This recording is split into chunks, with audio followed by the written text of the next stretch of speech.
दर्शक बंधु नमस्कार। आज फाइनाली चिकी अगस्ती परिवार समस्त को बंचई देला नहेले एते बेलू से गुंडा माने सबू सुना टंका गहना नहीं जाइथांते। हाँ सांग माने से गुंडा माने समस्त को ड्रग्स सुंघई बेहोश करी समस्त को गोटे जगार रुंड करिथिबे। से गुंडा माने कहिबे एबे समस्ते कुह से सिंधुक टंका सुना गहना कौटी अच्छी जीवन को भय थिले सब कथा कहि दियो।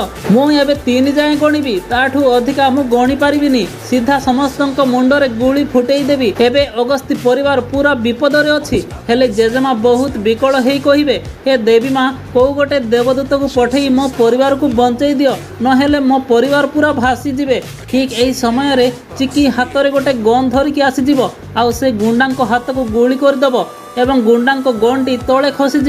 चिकी कहे मो परिवार को बचाई देवी माँ तांको झील को ऑलरेडी पठई एबे एठू केही भी बंचिकी जाई परिबनी। ताहेले सांग माने जेजेमा हिसाब से चिकी देवदूत साजी समस्त को रक्षा कला। एबे कौन जेजेमा चिकी को अल्प टिके भी आपणे नब कि आपणको मतामत कमेंट रे निश्चय जणैबे।